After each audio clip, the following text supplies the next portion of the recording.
குருவினுடைய பரிணாமத்தை சொன்னால் மட்டும்தான் நமக்கு என்ன ஆத்ம விமோசனம். நீங்க அதனால அந்த நாராயணுடைய அதி நாமத்தை சொல்லுங்கப்பா அப்படின்னு சொன்னா கேட்கல.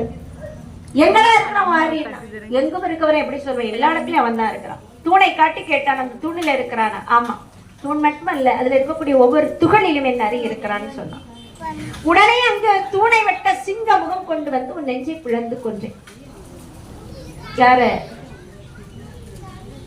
கேட்கல, மறுபடியும் அதே கதை தான் சொன்னேன். எல்லாருக்கும் கண்ணுங்க தான் நினைவெல்லாம் இங்க போயிடுச்சு. சொல்லட்டும், சரிதான், ஒன்றும் தப்பு இல்லை. ஏன்னா நமக்கு 1000 பிரச்சனை, இதுக்கடையில் அவன் எவன் வந்தாய் முடிஞ்சு போச்சு அந்த கதை. இப்போ நம்ம கதையை பார்ப்போம். சரிதான், ஒன்றும் தப்பு இல்லை.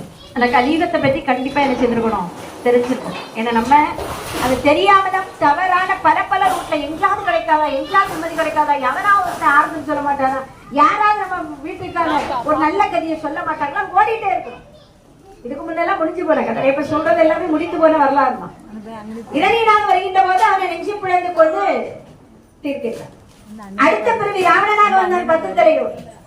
அப்போது நீ என்ன செய்த, என் சீதை என்னுடைய மனைவி சிறையெடுத்தார். உன் தம்பி சகோதரி எல்லாம் புத்தி சொன்னாங்க, கேட்கல. பின்னாலே கடைசியில் ஒரு முளம் இருக்க ஒரு பானம் விட்டு தாங்காமல் மறித்தார். நான் கேட்டேன், நீ சொன்ன நீ என்ன கொல்லல ராமா, என்ன கொன்ன காரணம் என் தம்பி. அவன் உன் பக்கத்துல சேர்ந்துட்டு என் உயிர்நிலை எங்கன்னு லெக்க சொன்னான், அடையாளம் சொன்னதுனால கொன்னான், இல்லாம உன்னை கொல்ல முடியாது. அந்த கடைசி உயிர் போக தருணத்துல கூட இறைவன் தான் உலகிலே பெரியவன் என்பதை என்ன செய்யல அவன் உணரவில்லை. அடுத்த பிறவி துரியோதனாக என் தம்பி என் கூட சேர்ந்தான்னு சொன்னா இல்லையா, அடுத்த பிறவி உன் தம்பி யாரும் உன்னை விட்டு நீங்காதவன் 100 பேரோடு தருகிறேன் சொல்லி 100 அண்ணன் தம்பியோடு நிச்சயதான் பிறவி கொடுத்தார் துரியோதனான்.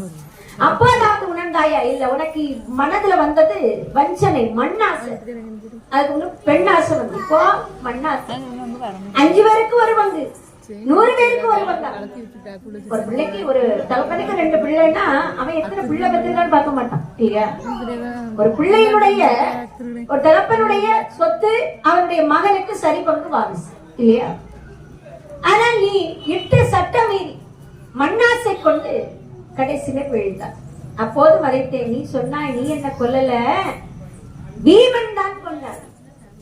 ஏழுமோ இடையா போ அப்படின்னு. அதனாலே அடுத்த பிறவி ஒரே ஒரு பிறவி, இதுக்கு மேல் நீ வாய் சொல்லாதபடிக்கு உனக்கு பிறவி தந்தேன். தன்னை அறிவதற்கு அறிவு, சின்ன வண்ணம் உடைய அழகுடைய சௌந்தரியமுடனே. ஏன்னா அதுக்கு முன்ன 10 தலை 100 தலை 1000 தலையோட விகாரமா வந்தேன். ஆனா இப்ப கலி பிறவி எப்படின்னு அழகு சௌந்தரிய அறிவு புத்தியோடு நான் உனக்கு தந்தேன். என்னை அறிவதற்கு நல்ல போதம்னா அறிவு, அறிந்து கொள்வதற்கு பக்க பலமாகி சாஸ்திரம் தந்து உன்னை பிறவி செய்தனப்பா. சரி, என்ன அறியல, சரிதான். என்ன அடித்தாயே ஏன் சொல்லு. நான் என் பாட்டுக்கு என் மக்களுக்கு சொல்லி வந்திருந்து பண்டாரமாக அன்புல பிச்சை வேண்டி அதை மக்களுக்கு கொடுத்து அவங்களுக்கு மண்ணும் தண்ணீரால் ஒய்வித்தல்லவோ இருந்தேன். என்னை வந்து அடித்து பிடித்து என் சுரக்கூட தகர்த்து ஒழித்து என் கந்தை காவியை வலித்து கிழித்து என்ன தள்ளி விட்டாயே, இதெல்லாம் எதற்காக செய்ய, உனக்கு எனக்கு என்ன சொல்லு. ஐயா கேட்கின்றார், நான் 6 வருஷம் அவரும் தவம் இருக்கின்ற போது நீ வந்து என்னை அடிச்சு விரட்டி தூக்கி வேதனைப்படுத்தினாயே, போய் வா. 4 வகை படைகளை ஏவி விட்டான் மன்னன். ஆகமத்தில் அறிஞ்சோம் இல்லையா. கேட்கின்றார், குரோனியுடைய கொட்டி வழியிலே வந்தவன் என்று ஐயா சொல்லின.